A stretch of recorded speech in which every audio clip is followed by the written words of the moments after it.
ಮಕ್ಕಳನ್ನ ಎಂಥವ್ರನ್ನ ಹಡಿಬೇಕು ಅಂತ ಕೇಳಿದ್ರೆ,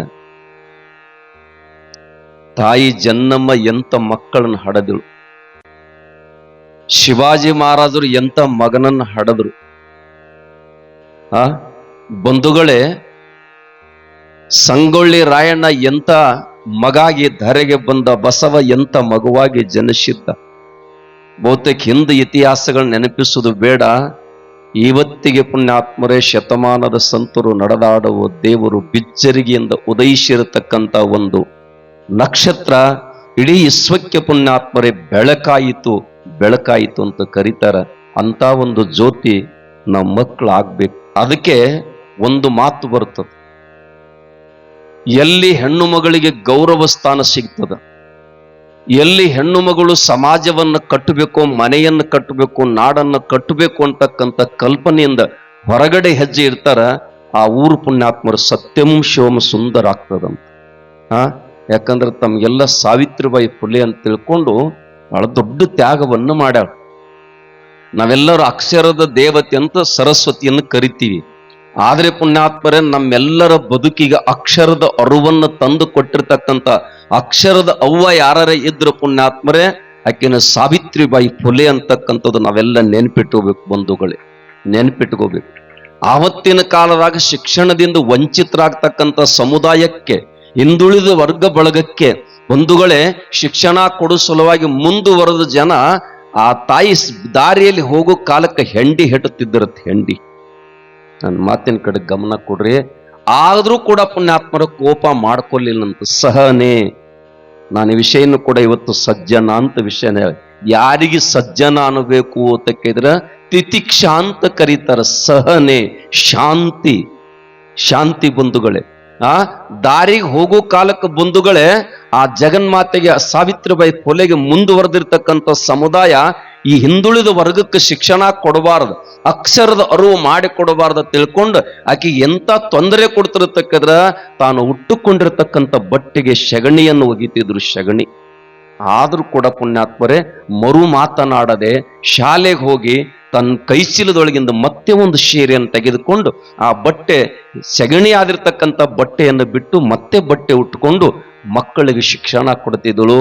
ಅವಾಗ ಹೇಳ್ತದಳಂತ ತಾಯಿ, ನನ್ಗೆಷ್ಟು ಜನ ಕಲ್ಲು ಹೊಡಿತಾರ ಹೊಡಿಲಿ, ಎಷ್ಟು ಸೆಗಣಿ ಹೆಡ್ತಾರೆ ಹೆಟ್ಲಿ, ನಾನು ಅದ್ರ ಕೆಂಚಿತ್ತೂ ಕೂಡ ನನ್ನ ಮನಸ್ಸಿನಲ್ಲಿ ಭಾವ ಬದಲಿಲ್ಲ.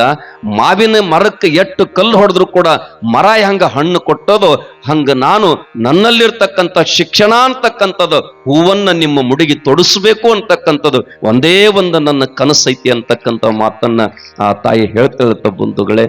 ಅಂತ ವರ್ಗಕ್ಕೆ ಸೇರಿರ್ತಕ್ಕಂಥ ಎಲ್ಲ ತಾಯಂದಿರು ಮನೆ ಬಿಟ್ಟು ನೀವೆಲ್ಲ ಹೊರಗಡೆ ಬಂದಿರಿ. ಮಕ್ಕಳನ್ನು ಒಳ್ಳೆ ಚಾರಿತ್ರ್ಯವಂತಾಗಿ ಮಕ್ಕಳನ್ನು ಬೆಳೆಸ್ರಿ, ಸಂಸ್ಕಾರವಂತ ಮಕ್ಕಳನ್ನಾಗಿ ಬೆಳೆಸ್ರಿ. ನಾಳೆ ಮಗ ನಾನು ನೋಡವಾಲ ಅಂತಕ್ಕಂಥ ಶಬ್ದ ಎಂದೂ ಬರಬಾರ್ದು. ಹಂಗ ಮಗನನ್ನು ಬೆಳೆಸಬೇಕಾಗಿರ್ತಕ್ಕಂಥದ್ದು ನಿಮ್ಮೆಲ್ಲರ ಆದ್ಯ ಕರ್ತವ್ಯ ಅಂತಕ್ಕಂಥದ್ದು ಕೂಡ ಗಮನದಲ್ಲಿ ಇಟ್ಕೋರಿ.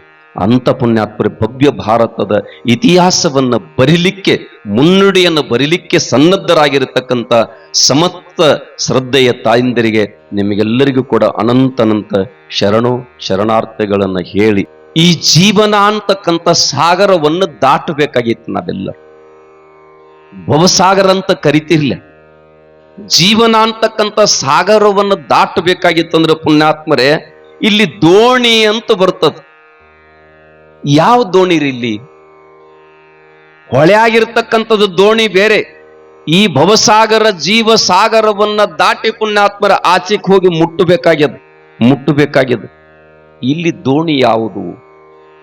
ಬಹುತೇಕ ನಾ ಒಂದು ಮಾತು ಹೇಳ್ತೇನೆ ನಿಮ್ಗ, ನಿಮ್ಮದು ಪುಣ್ಯ ನಿಮಗೆ ಜಮಾ ಆಗ್ಬೇಕಾಗಿತ್ತಂದ್ರ, ಈ ಜನ್ಮದಲ್ಲಿ ಪರಜನ್ಮದಲ್ಲಿ ಸುಖ ನಿಮಗೆ ಸಿಗಬೇಕಾಗಿತ್ತಂದ್ರ ನಿಮ್ಮ ಗಂಟ ನಿಮ್ಮ ಬುತ್ತಿ ನೀವೇ ಕಟ್ಕೋಬೇಕು. ಹ್ಯಾಂಗ್ ಕಟ್ಕೋಬೇಕ್ರಿ? ಇವತ್ತೊಂದು 1000 ರೂಪಾಯಿ ಸಂತಿ ಮಾಡಿದ್ವಿ, ಇವತ್ತು 10 ರೂಪಾಯಿ ಅಂತೂ ನಿಮ್ಗೆ ಯಾರಿಗೆ ಕೊರತೆ ಇಲ್ಲ. ದಿವಸ 10 ರೂಪಾಯಿ ಸಿಗ್ತದಿಲ್ಲ? 10 ರೂಪಾಯಿ ಇದೊಂದು ಧರ್ಮದ ಕಾರ್ಯಕ್ಕೆ ಮುಟ್ಟಿಸೋ ಸಲುವಾಗಿ ತಿಳ್ಕೊಂಡು ನೀವು ಪ್ರತಿಯೊಬ್ಬರು 10 ರೂಪಾಯಿ ತೆಗೆದಿಡ್ರಿ. 10 ರೂಪಾಯಿ ಏನ್ ಬಾಳ ಆಕತ್ತೈತಿರಿ? 10 ರೂಪಾಯಿ ಅಂತ ಇವತ್ತೇನು ಬಾಳ ಇಲ್ಲ. ಮಕ್ಕಳ ಕೈಗೆ ಐಸ್ ಕ್ರೀಮ್ ಸಹಿತ ಬರುವುದಿಲ್ಲ. ನಿಮ್ದೊಂದು ಕೊಳ್ಳಿ ಮಾಡ್ರಿ. ನನ್ನ ಮಟ್ಟಕ್ಕೆ ಕೊಡ್ರತ್ ಕೇಳಕತ್ತಿಲ್ಲ, ನೀವೊಂದು ಕೊಳ್ಳಿ ಮಾಡ್ರಿ, ಅದರಾಗ 10 ರೂಪಾಯಿ ಹಾಕೋಕ್ಕಿಂತ ಮೊದಲು ಇದು ಧರ್ಮದ ಪೆಟ್ಟಿಗೆ ಅಂತ ಬರೀರಿ, ಅದಕ್ಕೆ ಧರ್ಮದ ಕಾಣಿಕೆ ಪೆಟ್ಟಿಗೆ ಅಂತ ಬರೀರಿ, ಅದ್ರಾಗ ಹಾಕ್ರಿ. ವರ್ಷತನ 365 ದಿವಸ ಆಗ್ತಾವ. ದಿವಸ 10 ರೂಪಾಯಿ ಅಂದ್ರೆ ಎಷ್ಟಾತ್ರಿ? ಹೌದಿಲ್ಲ? ಅದನ್ನು ನೀವು ಪುಣ್ಯಾತ್ಮರೇ ಯಾವ ಮಠಕರೆ ಕೊಡ್ರಿ. ಎಲ್ಲಿ ಪುಣ್ಯಾತ್ಮರೇ ಅನಾಥ ಮಕ್ಕಳಿಗೆ ರಕ್ಷಣೆ ಕೊಡಾಕತ್ತಾರ, ಎಲ್ಲಿ ವೃದ್ಧಾಶ್ರಮ ಐತಿ, ಎಲ್ಲಿ ಧರ್ಮದ ಕಾರ್ಯಕ್ಕೆ ನಡಿತೈತಿಲ್ಲ, ಆ ಮಠಕ್ಕೆ ಹೋದ್ ನೀವಾಗೆ ಕೊಟ್ಟು ಬಿಡ್ರಿ ಪುಣ್ಯಾತ್ಮರೇ. ಇದು ನಿಮ್ಗೆ ಏ ಜನ್ಮದಲ್ಲಿ ಪರ ಜನ್ಮದಲ್ಲಿ ನಿಮ್ಮ ಬುತ್ತಿ ನಿಮ್ಗ ಸಿಕ್ಬಿಡ್ತದ.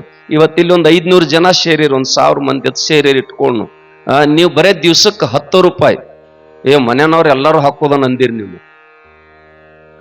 ನೀವೆಲ್ಲಾರು ಕೂಡಿ ಪುಣ್ಯಾತ್ಮರೇ 10 ಮಂದಿ ಇದ್ದಂದ್ರೆ 1 ರೂಪಾಯಿ ಹಾಕಿರ್ಬಿ, 10 ರೂಪಾಯಿ ಆಗ್ತದೆ. 1 ರೂಪಾಯಿ. ನಾನು ಯಾಕೆ ಮಾತು ಹೇಳಾಕತ್ತೀನಿ ಅಂದ್ರೆ ಪುಣ್ಯಾತ್ಮರೇ, ನಮ್ಮ ಬುತ್ತಿ ನಾವು ಕಟ್ಟಬೇಕಾಗಿತ್ತು. ಇದಕ್ಕೆ ಧರ್ಮ ಅಂತ ಕರೀತಾರೆ. ಧರ್ಮ ಅಂತ ಕರೀತಾರೆ.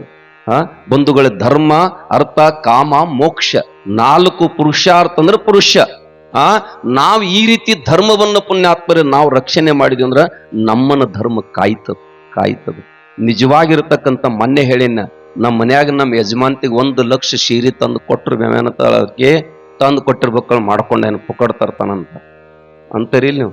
ಅದೇ ಬೀದಿಯಾಗ ಹೋಗ್ತಕ್ಕಂಥ ಒಬ್ಬ ಹುಡುಗಗ 1 ಜೊತೆ ಬಟ್ಟೆ ಕೊಡಿಸ್ರಿ, ಇಲ್ಲ 1 ಸಲ ಹಸದಾಗ ಒಂದಿನ ಊಟ ಕೊಡ್ರಿ, ಅವಂತನ ಗೌಡತಿ ನಿನ್ನ ಮಾಲಕಗೆ ಪುಣ್ಯ ಹತ್ತಲಿ, ನಿನ್ನ ಮಕ್ಕಳಿಗೆ ಪುಣ್ಯ ಹತ್ತಲಿ, ಮನಿತಾನಕ್ಕೆ ಪುಣ್ಯ ಹತ್ತಲಿ, ಹಸದಿನಿ ಬಟ್ ತುಂಬಾ ಒಂದು ಊಟ ಕೊಟ್ಟಿ ಮುಂದೆ ಭಗವಂತದನವ ಎಂತ ಹಾರೈಕೆ ಆಗ್ತದೆ. ಇದೇ ಹಾರೈಕೆ ಬಂಧುಗಳೇ. ದೇವ್ರ ಎಲ್ಲಿದಾನಂತೀರಿ? ನೀವು ಮುಕುಂದ ಮೊರಾರಿ ಸಿನಿಮಾ ನೋಡಿರಿಲ್ಲ? ಆ ಮುಕುಂದ ಮೊರಾರಿದಾಗ ದೇವ್ರು ಬಂದಾನ. ಉಪೇಂದ್ರ ನೀ ಯಾಕೆ ಬಂದಿತ್ತ ಅವನು ಕೇಳ್ತಾನ. ನಾ ಬರ್ಬೇಕಾದ್ರೆ ನೀ ಅಂತ ಕೆಲಸ ಮಾಡಿದೆ ಅದಕ್ಕೆ ಬಂದೀನಿ ಅಂತ ನಾ ಏನ್ ಮಾಡೀನಿ ಅಂದ.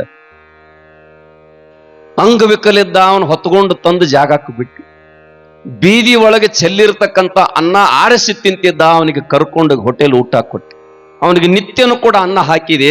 ಆ ಅನ್ನ ನಾನು ಬಂದು ಉಂಡೀನಿ, ನನಗೆ ಬಂದು ಮುಟ್ಟೈತಿ, ಅದಕ್ಕೆ ನಿನ್ನ ಭಕ್ತಿಗೆ ನಾನು ಬಂದೀನಿ ಅಂತಕ್ಕಂಥ ಮಾತು ಹೇಳ್ತಾರೆ. ಇದಕ್ಕೆ ಸಜ್ಜನ ಅಂತ ಕರೀತಾರೆ. ಸಜ್ಜನ.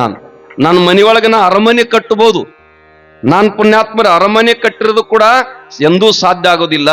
ಆದ್ರೆ ಪುಣ್ಯಾತ್ಮರು 1 ಸಲ ನಾವು ಮತ್ತೊಬ್ಬರ ಕಣ್ಣೀರನ್ನು ಒರೆಸ್ಲಿಕ್ಕೆ ಪ್ರಯತ್ನ ಮಾಡ್ರಿ. ಅದು ನೋಡ್ರಿ, ಅದಕ್ಕೆ ನಮ್ಮನ್ನ ಹೇಳಿನಿ ಏನು ಅಂತ ಕೇಳಿದ್ರೆ ಕಣ್ಣೀರು ಒರೆಸ್ಲಿಕ್ಕೆ ಪ್ರಯತ್ನ ಮಾಡ್ರಿ. ಇವತ್ತು ಕೇಲಿ ಅಂತ ಶ್ರುತಿ ಸಾರಾಕತೈತಿ. ಲಿಂಗರಾಜ ದೇಸಾರ್ ಅವರು ಮಾಡಿರ್ತಕ್ಕಂಥ ತ್ಯಾಗ ಏನು ಅಂತ ಕೇಳಿದ್ರೆ ನಮ್ಮ ತನಿ ಗಚ್ಚಿನ ಮಠಕ್ಕೆ ಬರ್ತಾರ ಅವ್ರು ಶಿವಯೋಗಿಗಳ ಕಡೆ. ಬಹುತೇಕ ಶಿವಯೋಗಿಗಳಂದ್ರೆ ಪುಣ್ಯಾತ್ಮರೇ ಯುಗ ಪುರುಷರವರು, ಶಿವಯೋಗದ ತುದಿಯನ್ನೇರಿರತಕ್ಕಂಥ ಶಿವ ಮುರುಗೇಂದ್ರ ಶಿವಯೋಳಂತ ಕರೀತಾರ. ಅಂತವ್ರ ಕಡೆ ಆ ಮಾನುಭಾವ ಬಂದ, ನನಗೆ ಸಂತಾನಿಲ್ಲ ಆಶೀರ್ವಾದ ಮಾಡ್ರಿ ಎಂದ. ಗುರುಗಳು ಆಶೀರ್ವಾದ ಮಾಡಿದ್ರೆ ಏನ್ ಕೊರತೆ ಇಲ್ಲಾಗಿತ್ತು, ಅವ್ರ ಏನ್ ಅಂತಾರ ಅದಾಗ್ತಿತ್ತು. ಆದರೆ ಗುರುಗಳು ಪುಣ್ಯಾತ್ಮರು ಮುಂದಾಲೋಚನೆ ವಿಚಾರ ಮಾಡಿ ಇವನಿಗೊಂದು 2 ಮಕ್ಕಳ ಕೊಟ್ರೆ ಏನಾಗೋದದ, ಇವನೇ ಪುಣ್ಯಾತ್ಮರ ವರ್ಷ ಸಾವಿರ ಮಕ್ಕಳಿಗೆ ಇವು ತಂದೆ ಆಗ್ತಕ್ಕಂಥ ಕೆಲಸ ಮಾಡಿದ್ರೆ ಪುಣ್ಯ ಬರ್ತದೆ ತಿಳ್ಕೊಂಡು ಹೇಳಿದ್ರಂತ. ನೀ 1 ಮಗುವಿ ತಂದೆ ಆಗುತ್ತಾನಕ್ಕಿಂತನೂ ಭೂಮಿ ಇರುತ್ತಾನೂ ನೀನೇ ತಂದೆ ಅಂತ ಹೆಸರು ಹೇಳ್ತದ ಅಂತ ನಿನ್ನ ಭೂಮಿಯನ್ನ ಆ ಶಿಕ್ಷಣ ಸಂಸ್ಥೆಗೆ ದಾನ ಕೊಟ್ಟು ಬಿಡು ಅಂತಕ್ಕಂಥ ಮಾತು ಹೇಳಿರ್ತದೆ. ದಾನ ಕೊಟ್ಟು ಅದಕ್ಕೆ ನಾವು ಪುಣ್ಯಾತ್ಮರು ಕೊಡುವುದನ್ನು ಕಲಿಬೇಕು. ನಿಸರ್ಗ ನಮಗ್ ಗಾಳಿ ಕೊಟ್ಟದು, ನೀರು ಕೊಟ್ಟದು. ಪುಣ್ಯಾತ್ಮರು ಎಲ್ಲ ಏನೆಲ್ಲ ಮಾಡ್ಲಿಕ್ಕೆ ಸಾಧ್ಯ ಆಗಿತ್ತು. 1 ಹನಿ ರಕ್ತ ಮಾಡಕ್ ಯಾರಿಗಿರ ಬರ್ತತೇನ್ ಇವತ್ತು? ಯಾರಿಗಿರ ಬರ್ತದ? ಆದ್ರೆ ಅಂತ ಎಲ್ಲ ಪರಮಾತ್ಮ ಕೊಟ್ಟನ, ಅವನಿಗೇನಾದ್ರೂ ಕೊಡಬೇಕಲ್ಲ ನಾವು. ಅದಕ್ಕೆ ಕೊಡಬೇಕಂತಕ್ಕಂಥ ಗುಣ ನಮ್ಮಲ್ಲಿ ಬರಬೇಕಾಗ್ತದ. ಅದು ಬಂದತೆ ತಿಳ್ಕೊಂಡು ಈ ಜಾತ್ರೆ ಇಟ್ಟು ಸಡಗರ ಸಂಭ್ರಮ ನಡೆದದ್ದು ಪುಣ್ಯಾತ್ಮರು. ಅದಕ್ಕೆ ಬಹುತೇಕ ಒಂದು ಮಾತು ಹೇಳ್ತೀನಿ, ನಮ್ಮ ಮಠಕ್ಕೆ ಬರ್ತದ ಬಳಗ್, ಯಪ್ಪ ನಮ್ಮ ಮಾಲಕ ಕೆಟ್ಟ ಕುಡಿತಾನ್ರಿ, ಮಕ್ಕಳ ಕಡೆ ಒಟ್ಟೆ ಗಮನ ಇಲ್ರಿ, ಮಕ್ಕಳು ಸಾಲಿಂದ ವಂಚಿತರಾಗ್ತಾವ್ರ, ಹೆಂಗ್ ಮಾಡ್ತೀರಿ ಅಂತ ಕೇಳಿದಾಗ ಒಮ್ಮೆ ಏನ್ ಅನಿಸ್ತತೆ, ನಮ್ಮ ಮಠಕ್ಕೆ ಇನ್ಕಮ್ ಇಲ್ಲ, ಹೆಂಗ್ ಮಾಡೋದತ್ ಒಮ್ಮೆ ಅನಿಸ್ತದ. ಮತ್ತೊಮ್ಮೆ ಏನಾಗ್ತದ, ಇನ್ನೊಂದು 10 ಮನಿ ಭಿಕ್ಷೆ ಬೇಡಿದ್ರು ಚಿಂತಿಲ್ಲ, ಆ ಮಗ ಓದಿ ದೊಡ್ಡವಾದಂದ್ರ ನಾಳೆ ಪುಣ್ಯಾತ್ಮರ ಅದುವೇ ದೊಡ್ಡ ಕೊಡುಗೆ ಆಗ್ತದ ಅಂತಕ್ಕಂಥ ವಿಚಾರಗಳು. ಬಹುತೇಕ ಒಬ್ಬರು ಬರ್ತಾರ, ನಮ್ಮ ಯಜಮಾನನ ಹೀರ್ಕೊಂಡು ಹೋಗ್ಬಿಟ್ಟಾನೆಪ್ಪ, ದಿನ ಕೂಲಿ ಮಾಡಿ ಬದುಕಬೇಕಾಗಿತ್ತಂದ್ರೆ ಮಕ್ಕಳಿಗೆ ಶಿಕ್ಷಣಕ್ಕೆ ಫೀಸ್ ಕೊಡ್ದು. ಯಾಕಂದ್ರ ಇವತ್ತೆಲ್ಲ ನೀವು ದೊಡ್ಡ ಸಾಲಿಗೆ ಹೋದ್ರ ನರ್ಸರಿಗೆ 80,000 ಅದಾವ. ಕೆಡುವ ಕಾಯದ ಸಫಲವಾವುದು ಪರಹಿತ ಅಂತ ಹೇಳ್ತಾರೆ. ಕೆಟ್ಟ ಹೋಗ್ತಕ್ಕಂಥ ಶರೀರದ ಸಫಲತೆ ಯಾವುದು ಯಾವುದು ಅಂತ ಕೇಳಿದ್ರೆ ಪುಣ್ಯಾತ್ಮರೇ, ಪರರಿಗೆ ಉಪಕಾರ ಮಾಡ್ತಕ್ಕಂಥ ಕೆಲಸ, ಕಣ್ಣೀರು ಒರೆಸ್ತಕ್ಕಂಥ ಕೆಲಸವನ್ನು ಮಾಡುವ ಅದು ನಿಜವಾಗಿರ್ತಕ್ಕಂಥ ಉಪಕಾರ ಆಗ್ತದೆ. ಅಂತ ಕಣ್ಣೀರನ್ನು ಒರೆಸುವ ಸಲುವಾಗಿ ಸ್ವತಃ ತನ್ನ ಉದರದ ಮಗನನ್ನ ದೈತರ ಕೈಯಾಗ ಕೊಟ್ಟ ಕಡೋಲಿ ಗ್ರಾಮಕ್ಕೆ ಕಳಿಸಿರ್ತಕ್ಕಂಥ ಪುಣ್ಯಾತ್ಮನ ಜಾತ್ರೆ ಇದು. ಅದಕ್ಕೆ ಬಂಧುಗಳೇ, ನಾವೆಲ್ಲರೂ ಏನಾಗ್ಬೇಕು ಅಂತ ಕೇಳಿದ್ರೆ, ನಿಜವಾಗಿರ್ತಕ್ಕಂಥ ನಾವು ಸಜ್ಜನ ಅಂತ ಕರೀತಾರ. ಈ ಭವಸಾಗರವನ್ನು ದಾಟಬೇಕಾಗಿತ್ತರ, ಜೀವನ ಅಂತಕ್ಕಂಥದ್ದು ಸಾಗರ ದಾಟಬೇಕಾಗಿತ್ತಂದ್ರ ನಮ್ಮಲ್ಲಿ ಪುಣ್ಯಾತ್ಮರು ಒಂದು ನೌಕೆ ಅದ. ಅದು ಯಾವುದು ಅಂತಕ್ಕಿದ್ರೆ ಅದುವೇ ಸಜ್ಜನರ ಸಂಘ ಅಂತ ಕರೀತಾರೆ. ಸಜ್ಜನರ ಒಳಗೆ ನಾವು ಇರಬೇಕು ಅಂತಕ್ಕಂಥ ಮಾತು ಬರೀತಾರೆ ಬಂಧುಗಳೇ. ಸಜ್ಜನರ ಸಹವಾಸದಾಗಿರ್ಬೇಕಂತ. ನಮ್ಮ ಮಕ್ಕಳು ಯಾರ ಸಹವಾಸದಾಗ ಅದಾರ ಅನ್ನೋದು ನೀವು ತಾಯಿ ತಂದೆ ಆಲೋಚನೆ ಮಾಡ್ಲಿಲ್ಲ ಅಂದ್ರ ಮಕ್ಕಳಿಗೆ ನಾವೇ ವೈರಿ ಆಗ್ತೀವಿ ಅಂತಕ್ಕಂಥದ್ದು ಕೂಡ ಗಮನದಲ್ಲಿ ಇರ್ಬೇಕು. ನನ್ನ ಮಗ ಒಳ್ಳೆ ವ್ಯಕ್ತಿ ಆಗಬೇಕ್ರೆ ಸಹವಾಸ ಚಲೋ ಬೇಕು. ಯಾರ ಸಹವಾಸ ಮಾಡ್ತೀರಿ ಹಂಗ ನಮ್ಮಲ್ಲಿ ಪುಣ್ಯಾತ್ಮರು ಬೆಳೀತದ. ಅದಕ್ಕೆ ತಾವೆಲ್ಲ ಗಮನ ಇಡಬೇಕು. ಸಹವಾಸ ಸಜ್ಜನ ಅಂತ ಬರೀತಾರ, ಸಜ್ಜನರ ಸಹವಾಸ ಇರಬೇಕು. ನಾವು ಸಜ್ಜನ ಅಂತ ಕರಿತೀವಿ. ಯಾರಿಗೆ ಸಜ್ಜನರು ಅನ್ಬೇಕ್ರಿ? ಯಾರಿಗೆ ಸಜ್ಜನರು? ತನಗ 108 ಕಷ್ಟ ಬಂದ್ರು ಕೂಡ ನಾನು ಆಗ್ಲೇ ಹೇಳಿನಿಲ್ಲ, ಸಾವಿತ್ರಿ ಫುಲೆದ ಸಜ್ಜನ ಅಂದ್ರೆ ಯಾರಿಗೆ ಅನ್ಬೇಕಂತ ಕೇಳಿದ್ರೆ, ಆ ತಾಯಿ ತನ್ನ ಸ್ವಾರ್ಥಕ್ಕೇನಿಲ್ಲ, ತನ್ನ ಮಕ್ಕಳ ವಿಚಾರ ಇಲ್ಲ, ಮನೆದು ಬಂಧುಗಳೇ ತನಗೇನು ಬೇಕೋತಿಲ್ಲ. ಸಮಾಜಕ್ಕೆ ಪುಣ್ಯಾತ್ಮರ ದೇವರು ಕೊಟ್ಟಿರ್ತಕ್ಕಂಥ 2 ಕಣ್ಣದವ. 3ನೇ ಕಣ್ಣು ಯಾವುದು ಅದು ಶಿಕ್ಷಣ ಅಂತಕ್ಕಂಥ ಕಣ್ಣದ. ನನಗ 108 ಮಂದಿ ಹೆಂಡಿ ಹೋಗಿದ್ರು ಚಿಂತಿಲ್ಲ, ಆ ಮಕ್ಕಳ ಬದುಕಿಗೆ ಪುಣ್ಯಾತ್ಮರ ಹೆಂಡಿ ಸುಟ್ಟು ಕೊಳ್ಳ ಬೆಳಕಾಗಬೇಕು ಅಂತಕ್ಕಂಥ ಕಲ್ಪನೆಯೊಂದಿಗೆ ಆ ಸಾವಿತ್ರಿ ಬಾಯಿ ದುಡಿದಿದ್ದಳ. ಇದಕ್ಕೆ ಸಜ್ಜನ ಅಂತ ಕರೀತಾರೆ, ಸಜ್ಜನ ಅಂತ ಕರೀತಾರೆ ಪುಣ್ಯಾತ್ಮರೇ. ಅದಕ್ಕೆ ಬಸವಣ್ಣ ಹೇಳ್ತಾನ, ನಮ್ಮ ಬಾಗಿಲಿಗೆ ಮುಳ್ಳು ಇಟ್ಟವರ ಮನೆಗೆ ಹೂವನ್ನ ತೋರಣ ಮಾಡಪ್ಪ. ನನ್ನ ಮನೆ ಬಾಗಿಲಿಗೆ ಮುಳ್ಳಿಟ್ಟವರ ಬಾಗಿಲಿಗೆ ನೀನು ತಳಿರು ತೋರಣವನ್ನು ಕೊಟ್ಬಿಡು ಅಂತಕ್ಕಂಥ ಮಾತ ಹೇಳ್ತಾರ. ನನ್ನ ಬಾಗಿಲಿಗೆ ಕಲ್ಲನ್ನು ಎಸೆದವರ ಬಾಗಿಲಿಗೆ ನೀನು ಹಣ್ಣನ್ನು ಕೊಟ್ಬಿಡು ಅಂತಕ್ಕಂಥ ಮಾತು. ಯಾರಿಗೆ ಇಂಥವ್ರಿಗೆ ಸಜ್ಜನ ಹೋಗಲ್ಲ. ಆ ಹಣ್ಣನನ್ನು ನಾವು ಎಷ್ಟು ಕೊಂಡಾಡಿದ್ರು ಕೂಡ ಬಂಧುಗಳೇ, ಅದಕ್ಕೆ ಇವನಾರವ ಎಂದೆನಿಸದಿರು, ಇವ ನಮ್ಮವ, ಇವ ನಮ್ಮವ, ನಿಮ್ಮ ಮಾಮನೆ ಮಗನೆಂದೆನಿಸುವಂತಕ್ಕಂಥದ್ದು ಬೆಳಕೊತ್ತನಂದ್ರೆ ಇಂಥ ಸಜ್ಜನ ಇವತ್ತಿನ ದಿನಮಾನದಾಗ ಎಲ್ಲಿ ಸಿಗುತ್ತಾರೆ ಬಂಧುಗಳೇ. ಅದಕ್ಕೆ ಪುಣ್ಯಾತ್ಮರೇ, ಬಸವ ಯಾಕೆ ಧರೆಗೆ ಬಂದ ಅಂತ ಕೇಳಿದ್ರೆ, ಜಾತಿಯ ನಂಜನ್ನ ತೊಳೆಯೂ ಸಲಾಗಿ ಬಸವ ಈ ಧರೆಗೆ ಬಂದ ಅಂತ ಕರೀತಾರೆ ಬಂಧುಗಳು, ಕರೀತಾರೆ. ಅದಕ್ಕೆ ನಮ್ಮ ಮಕ್ಕಳು ಯಾರೊಳಗೆ ಬೆಳಿಬೇಕು ಅಂತಂದ್ರೆ ಸಜ್ಜನರೊಳಗೆ ಬೆಳಿಬೇಕು. ಸವಾಸ ಚಲೋ ಇರ್ಬೇಕು.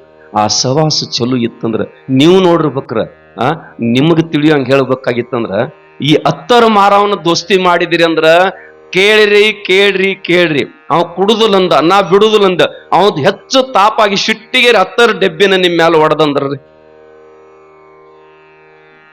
ಹಚ್ಕೋತಿರಿಲ್ಲ. ಅವ್ ಹೊಡೆದ್ರು ಲಾಭ ಆಕತ್ತೆ, ಅವ್ ಕೊಡದಿದ್ರು ಲಾಭ ಆಕತ್ತೆ. ಅದ ಡಾಂಬರ್ ಮಾರ ಒಂದು ಡೆಬ್ಬಿ ತಂದು ನಿಮ್ ಮ್ಯಾಲ ಹೊಡೆದಂದ್ರಿ ಏನಾಕತ್ರಿ ಪರಿಸ್ಥಿತಿ? ಸಜ್ಜನ ಪುಣ್ಯಾತ್ಮರೇ, ಸಜ್ಜನರ ಸವಾಸ ಬೇಕು. ಆ ಸಜ್ಜನ ಎಂತವ್ರಿಗೆ ಕರೀತಾರತ್ತ ಕೇಳಿದ್ರ ಪುಣ್ಯಾತ್ಮರು ಈಶ್ವರ ಸಣಕಲ್ಲ ಬರೀತಾರ. ಸಜ್ಜನ ಯಾರಿಗೆ ಅನ್ಬೇಕು ಅಂತ ಕೇಳಿದ್ರ ಆ ಪುಣ್ಯಾತ್ಮ ಹೇಳ್ತಾನ, ಜಗವೆಲ್ಲ ನಗುತ್ತಿರಲಿ, ಜಗದೊಳಗು ನನಗಿರಲಿ. ಸ್ವಲ್ಪ ಮಾತಿನ ಕಡೆ ಗಮನ ಕೊಡ್ರಿ. ಯಾವಾಗ ನೋಡ್ರಿ, ನಾಳೆ ನಿಮ್ಗೆ ಏನಾದರೂ ಮುಪ್ಪಿನ ಕಾಲಕ್ಕರೆ ನಿಮ್ಮ ಮಕ್ಕಳು ಚಲೋ ನಿಮ್ಗೆ ಸಹಕಾರ ಕೊಡಬೇಕಾಗಿತ್ತಂದ್ರೆ ನನ್ನ ಮಾತುಗಳೊಂದಿಷ್ಟು ಕೇಳ್ರಿ. ನಾನು ನಿಮ್ಮ ಮನೆ ಮಗ ಗುರುವಾಗಿ ಉಪದೇಶ ಮಾಡಕ್ ಬಂದಿಲ್ಲ. ನಾನೊಬ್ಬ ನಿಮ್ಮ ಈ ಸದ್ದಲಗ ಗ್ರಾಮದ ಮನಿ ಮಗ ಆಗಿ ಏನ್ ತಗೊಂಡು ಬಂದೀನಿ ಅಂತ ಕೇಳಿದ್ರೆ ಪುಣ್ಯಾತ್ಮರೇ, ಗುರು ಕೊಟ್ಟಿರ್ತಕ್ಕಂಥದ್ದು ಪುಣ್ಯಾತ್ಮರೇ ಬದಲಾವಣೆ ಅಂತಕ್ಕಂಥ ಕಸಬರಗಿ ತಗೊಂಡು ನಿಮ್ಮೂರಿಗೆ ಬಂದೀನಿ, ಬದಲು ಮಾಡಬೇಕು ಅಂತ. ಅವೆಲ್ಲ ಗಮನದಲ್ಲಿ ಇಟ್ಕೊಡ್ರಿ. ನಾನು ಕಮಿಟಿಯವ್ರಿಗೆ ಹೇಳ್ತನು, ನಿಮ್ಗೆಲ್ಲ ಹೇಳ್ತನು, ನಾವು ಪುಣ್ಯಾತ್ಮರೇ ಬದಲಾವಣೆ ಅಂತಕ್ಕಂಥ ಪರ್ವದಲ್ಲಿ ಇರ್ಬೇಕು. ಗುರು ಕೊಟ್ಟಿರ್ತಕ್ಕಂಥ ಬದಲಾವಣೆ ಕಸಬಾರಿಗೆಯನ್ನು ಹಿಡ್ಕೊಂಡು ಬಂದಿದೀವಿ. ಕಸ ಸ್ವಚ್ಛ ಮಾಡಬೇಕು ಅಂತ ತಿಳ್ಕೊಂಡು ನೀವು ಪುಣ್ಯಾತ್ಮರು ಊಟ ಕೊಟ್ಟಿರಿ, ಬಟ್ಟೆ ಕೊಟ್ಟಿರಿ, ಎಲ್ಲವೂ ಕೊಟ್ಟಿರಿ. ನಿಮಗೇನಾದ್ರೂ ಮುಟ್ಟಲಿಲ್ಲ ಅಂದ್ರ ನಾನು ಕೂಡ ನರಕಕ್ಕೆ ಹೋಗ್ಬೇಕಾಗ್ತದೆ. ಅದಕ್ಕೆ ಮಾನವ ಎಂತ ಪ್ರಾರ್ಥನೆಯನ್ನು ಮಾಡ್ತಾನೆ, ಜಗವೆಲ್ಲ ನಗುತ್ತಿರಲಿ, ಜಗದೊಳಗು ನನಗಿರಲಿ. ನಾವ್ಯಾರ ಹಿಂಗ್ ಬೇಡ್ಕೊಂಡು ಅದಕ್ಕೆ ನಮ್ಮ ಹೋಗೋಡ್ರೆ ನಾನು ಇಷ್ಟೇ ಹೇಳೋದು, ನಿಮಗೆ ವಿನಂತಿ ಪೂರ್ವಕ ಎರಡು ಕೈಗಳನ್ನು ಜೋಡಿಸಿ ದೇವರಿಗೆ ಬಂದು ಏನು ಬೇಡ್ಕೊಳ್ಳೋದಂತ ಕೇಳಿದ್ರೆ, ಅರಣ ಸಿದ್ದಪ್ಪ, ಹೊನ್ನ ಸಿದ್ದಪ್ಪ, ನಮ್ಮ ಸುತ್ತ ಎಷ್ಟು ನಮ್ಮ ಪರಿಹಾರ ಐತ್ಲ, ಪರಿಸರದಲ್ಲ ಎಲ್ಲರಿಗೂ ಚಲೋ ಮಾಡಿಬಿಡಪ್ಪ, ಎಲ್ಲರಿಗೂ ಒಳ್ಳೇದನ್ನು ಮಾಡೋತ್ತ ಬೇಡ್ಕೊಂಡು ಬಿಡ್ರಿ, ಅದ್ರೊಳಗೆ ನೀವು ಇದ್ದೇ ಇರ್ತೀರಿ ಅಂತಕ್ಕಂಥದ್ದು ಇರ್ತದೆ. ನೀವು ಇರ್ತೀರಿ. ಇದನ್ನು ನಾವು ಕಟ್ಟೋಣ. ಅಧಿಕಾರ ಅಂತಸ್ತ ಯಾವುದು ಶಾಶ್ವತ ಅಲ್ಲ. ಈಗ ಬಂತಂದ್ರೆ ಈಗ ಹೋಗ್ಬೇಕಾಗ್ತದೆ. ಕೆಟ್ಟ ಜುಪ್ಪುನದಾನ್ರಿ, ಕೆಟ್ಟ ಜುಪ್ಪುನದಾನಂತ ಅಂತಾರೆ. ಚಾದಾಗ ನೊಣ ಬಿತ್ತತ್ ಇಟ್ಕೊಂಡು ಏನ್ ಮಾಡ್ತೀರಿ? ಚಾದಾಗ ನೊಣ ಬಿತ್ರಿ, ಚಾ ಚೆಲ್ತಿರಿಲ್ರಿ? ಚೆಲ್ತಿರಿಲ್ರಿ ಕಕ್ಕ? ಮತ್ ತುಪ್ಪದಾಗ ಬಿತ್ತಂದ್ರಿ, ತುಪ್ಪದಾಗ ಬಿತ್ತನ್ ಚೆಲ್ತಿರಿ? ಅವ ಪುಣ್ಯಾತ್ಮ ಯಾವ ಬಂದಿದ ತುಪ್ಪದಾಗ ಬಿದ್ದದ ನೊಣ ಬಹಳ ದೊಡ್ಡದಿತ್ತು, ಕಡೆಗೆ ನೊಣನ ಶಿಪ್ಪಿದಂತ. ಇಂಥ ಜಪುನ್ರು ಇರ್ತಾರ. ಅದಕ್ಕೆ ಕನಕ ಬರಿತಾನ, ತಾನು ಉಣ್ಣದ ಪರರಿಗಿಕ್ಕದ ಧನವ ಏತಕ್ಕೆ ಅಂತ ಬರೀತಾರ. ಮಾತು ಕೇಳಿ ಮಲತ ನಡಿವ ಮಕ್ಕಳ ಏತಕ್ಕೆ, ಮನ್ನನೆಯ ಕೊಡದಿರುವ ಧ್ವರಿಯ ನೇತಕ್ಕೆ, ಸೊನ್ನೆಯನ್ನರಿತ ನಡೆಯದಿರುವ ಸತಿಗಳ ಏತಕ್ಕೆ, ಸತ್ಯವಂತರ ಸಂಘ ಬೆರಲು ತೀರ್ಥ ವ್ಯಾತಕ್ಕೆ. ತಾನು ಉಣ್ಣದ ಪರರಿಗಿಕ್ಕದ ಧನವಿದೇತಕ್ಕೆ,